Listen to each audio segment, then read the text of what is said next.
सैनिक school entrance exam 2026 आज लेके आए हैं 10 का दम। जी हाँ बच्चों, डे वाइज प्लानर की बात करेंगे, साथ में बात करेंगे कि कैसे सैनिक स्कूल में अपनी सीट पक्की करें। क्या है 10 का दम? देखिए बच्चों, आज है 8 जनवरी और आपका पेपर है 18 जनवरी को। अब यहां से केवल केवल केवल 10 दिन का समय बचा है, तो इसीलिए इसका नाम दिया गया 10 का दम। यानी अब आपने अपनी तैयारी को इस हिसाब से करना है कि अपना पूरा दम लगा देना है और अपनी सीट को कंफर्म कर लेना है। बहुत कुछ डिपेंड करेगा इन अपकमिंग डेज के अंदर। बहुत सारी चीजें निर्भर करेगी कि आप ये 10 दिन कैसे स्पेंड करते हैं और इसी के बेस पे आपका पूरा का पूरा रिजल्ट डिसाइड होने वाला है बच्चों। देखिए, 10 दिन का समय। अब यहां से कई कैटेगरी के बच्चे डेवलप हो गए। बात करेंगे हम लोग कौन कौन सी कैटेगरी में डेवलप हो गए और कैसे कैसे आप अपने 10 डेज को बढ़िया ढंग से इस्तेमाल कर सकते हैं। और इसके साथ-साथ मैं आपको बहुत सारी ऐसी इंफॉर्मेशन दूँगा जो आपके लिए बहुत काम की है। उसके लिए आपको वीडियो के एंड तक थोड़ा-सा इंतज़ार करना पड़ेगा। चलिए पहले बात करते हैं, सर ये क्या है इस वीडियो का मीनिंग और क्यों इस वीडियो को हम लोग यहाँ पे देख रहे हैं? क्या यहाँ से सीखना है? देखिए बच्चों, 10 दिन का समय बचा है हमारे पास, 10 डेज रहे हमारे पास और इन 10 डेज के अंदर यहाँ पे कई सारी कैटेगरी ऑफ स्टूडेंट बन गए। एक ऐसे बच्चे जो बच्चे सिर्फ टेंशन में जी रहे हैं। क्यों जी रहे हैं भाई? क्योंकि ऐसे बहुत सारे बच्चों के कॉल हम डेली उठाते हैं जो अब भी कंफ्यूज्ड हैं कि सर क्या करें? कैसे करना है? अब क्या होगा? अब क्या करें? यदि आप अब भी अपनी चीज़ों को प्लान्ड नहीं कर पा रहे हैं, तो सोच के देखिए वो पेपर के 2 घंटे 30 मिनट या क्लास 9th के लिए पेपर में 3 घंटे कैसे मैनेज करेंगे? बहुत ज़रूरी है कि आप सबसे पहले इससे बाहर निकलिए, क्योंकि बहुत सारे बच्चे, बहुत सारे पेरेंट्स इतना ज़्यादा एग्ज़ाम को लेकर के एंग्ज़ायटी क्रिएट कर लेते हैं और ये एंग्ज़ायटी, ये जो टेंशन है या जो सिंपल लैंग्वेज में हम लोग इसको बहुत ईज़िली नाम देते हैं डिप्रेशन, और इसको हम लोग दे कर के हम लोग अपने सेल्फ से क्रिएट करते हैं। देखिए, सैनिक स्कूल का एग्ज़ाम जैसे बहुत सारे नॉर्मल एग्जाम होते हैं, वैसे एक एग्जाम होता है। अब उसके अंदर आप लोगों को एग्जाम को लेकर के बच्चे और पेरेंट्स इतने हावी हो जाते हैं कि जो सही चीज एग्जाम डेज में करनी चाहिए उससे हम हट जाते हैं। तो बहुत जरूरी है सबसे पहले कि इसको दूर करें।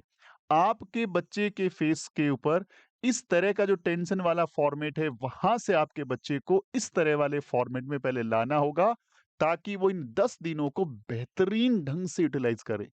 इसके लिए सबसे पहला काम एग्जाम को लेकर के या फिर रिजल्ट को लेकर के या फिर सिलेक्शन को लेकर के या फिर स्कूल के मिलने को लेकर के, ये सारी चीजें, क्योंकि देखिए एग्जाम कैसा होगा, रिजल्ट कैसा आएगा, सिलेक्शन होगा कि नहीं होगा, आगे जाके स्कूल कंफर्म मिलेगी कि नहीं मिलेगी, हमारे पास में मिलेगी नहीं मिलेगी, न्यू सैनिक स्कूल मिलेगी कि ओल्ड सैनिक स्कूल मिलेगी, ये सारी की सारी चीजों का अभी कोई भी मीनिंग है नहीं।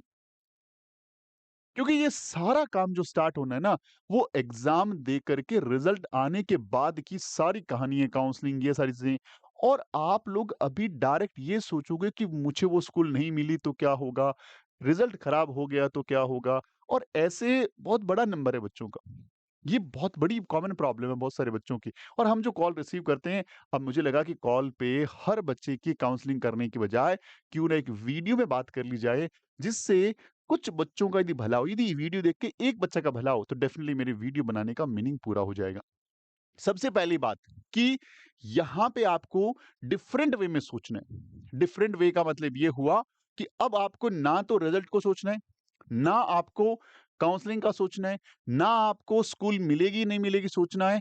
सिर्फ ये सोचना है कि अच्छा, मेरे पास 10 दिन बचे हैं, अब मैंने कहाँ तक पढ़ाई कर लिया है, पहले उसको पेपर पे नोट डाउन करना है कि कितना मेरा हो गया है।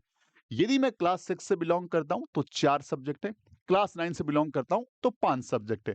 उन सारे सब्जेक्ट्स में पहले एक कॉपी और पेन लें और पूरा का पूरा नोट डाउन करें, 1 डेढ़ घंटा अपने साथ बैठें और एकदम एग्जैक्ट पिक्चर क्लियर करें विद योर सेल्फ ओनली। कोई दिक्कत नहीं है। ये सारी चीजें आप अपने पेरेंट्स से या टीचर से नहीं शेयर कर पा रहे, क्योंकि थोड़ा-सा बच्चों को रहता भी है कि यार मुझे यही नहीं आ रहा, यही नहीं आ रहा, तो मैं कैसे बताऊँगा? कोई दिक्कत नहीं, खुद के साथ पहले क्लियर होएँ। अब आप ये सोचें कि अब मुझे मेरे टारगेट को अचीव करने के लिए सबसे पहले मुझे एग्ज़ाम क्वालीफाई करना पड़ेगा और एग्ज़ाम क्वालीफाई करने के लिए 25% यानी ईच सब्जेक्ट एंड 40% एग्रीगेट।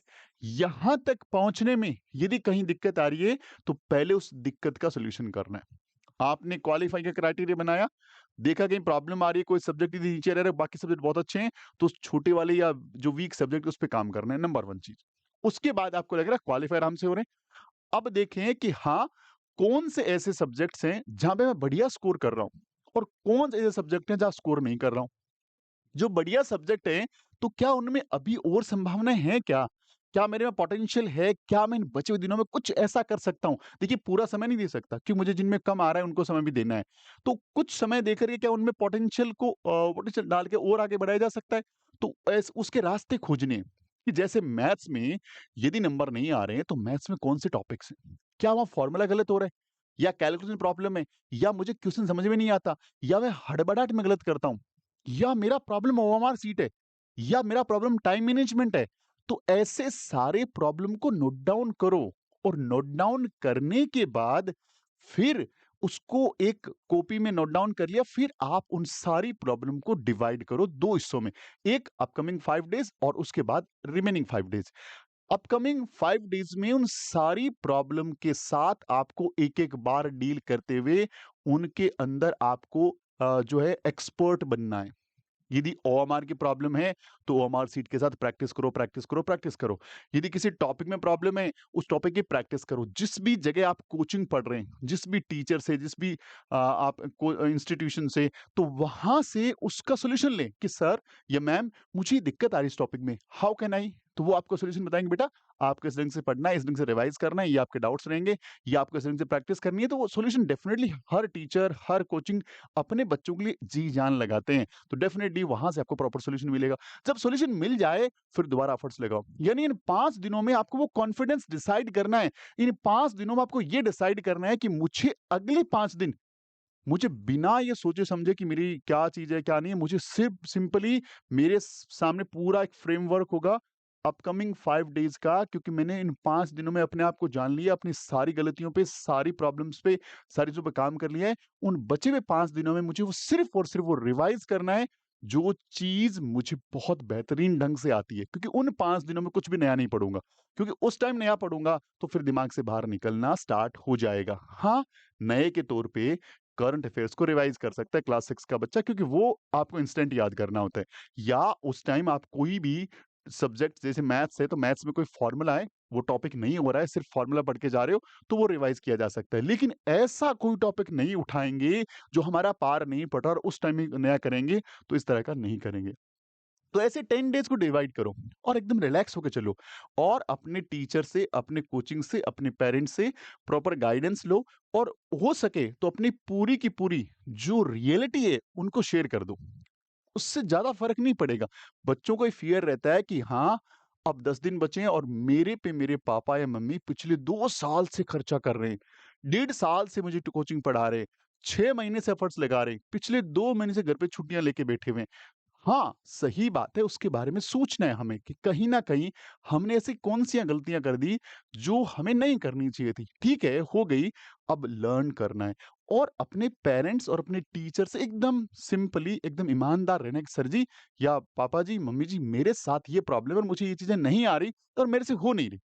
क्या आप मुझे सॉल्यूशन बताएँगे? एक बार हो सकता है उन्हें गुस्सा आए, डाँट पड़े या इवन देन थप्पड़ भी पड़ जाए, लेकिन ये चीज़ बहुत सही होगी क्योंकि बाद में यदि वो आपसे उम्मीद लगा के बैठे हैं, पेपर होगा, रिज़ल्ट आएगा और फिर उनकी यदि चीज़ें पता लगेगा आपके बारे में कि हम सोच रहे थे कि इस बच्चे के 85% 90% नंबर आएँगे, ये तो 40-42% नंबर लाया है, तो वहाँ पे आपके लिए और उनके लिए दोनों के लिए कंडीशंस खराब हो जाएगी। आप आराम से अभी कंडीशन बताएँ और फिर पेरेंट्स के साथ बैठ कर के, टीचर के साथ बैठ कर के, अपनी कोचिंग के साथ बैठ कर के प्लान करें फॉर अपकमिंग 10 डेज़ का। अच्छा, यहाँ से मैं आपको कोई रिटर्न प्लान नहीं दे सकता। रीज़न क्या है? हर बच्चे की अपनी सीखने की कैपेबिलिटी होती है, नंबर 1 चीज़। नंबर 2, हर बच्चा आज की डेट में अलग-अलग कंडीशंस पे बैठा हुआ है। हर बच्चे का पेपर करने का, अटेंड करने का तरीका अलग-अलग है। हर बच्चे के डाउट्स अलग-अलग हैं और हर बच्चे का अभी कितना सिलेबस बचा है, वो भी अलग-अलग है। यानी हर बच्चे का अपना इंडिविजुअल अच्छी बातें और बुरी बातें हैं, जिनके लिए एक प्रॉपर टाइम टेबल नहीं हो सकता। आप अपने अकॉर्डिंग टाइम टेबल बनाएँ और कोशिश करें 10 से 12 घंटे पढ़ने की और उतना पढ़ें और पेरेंट्स को और टीचर्स को अपनी पूरी प्रेज़ेंट रियलिटी बताएँ, ताकि अब भी 10 दिन हैं और 10 दिनों में वो काम किया जा सकता है, जो हो सकता है पिछले आप 10 महीनों में नहीं कर पाए हों। आपको विश्वास दिलाता हूँ, ब्रेन में इतनी पावर होती है, आपने डिसाइड कर लिया कि मुझे 10 दिनों में बेहतरीन करना है और वो काम करना है जो पिछले में 3, 4, 5 महीने नहीं कर पाया, तो डेफ़िनिटली ब्रेन ऐसे रास्ते खोज लेगा, ऐसी पॉज़िटिविटी खोज लेगा कि आपके 2 घंटे वाले काम को वो आधे घंटे में कर सकता है। आपके 10 घंटे वाले काम को वो 1 घंटे में कर सकता है। थिंग इज़ दैट कि आपको यहाँ से पॉज़िटिव रहना है, टाइमली खाना खाना है, टाइमली सोना है और एकदम सही ढंग से, ईमानदारी से पढ़ना है। पढ़ने के टाइम सिर्फ़ पढ़ना है, ऐसा नहीं है पढ़ रहे हैं, सामने मोबाइल चल रहा है, टीवी चल रही है या बात कर रहे हैं, नहीं। कंसंट्रेट होकर के पढ़ना है, पढ़ना है उसमें पढ़िए।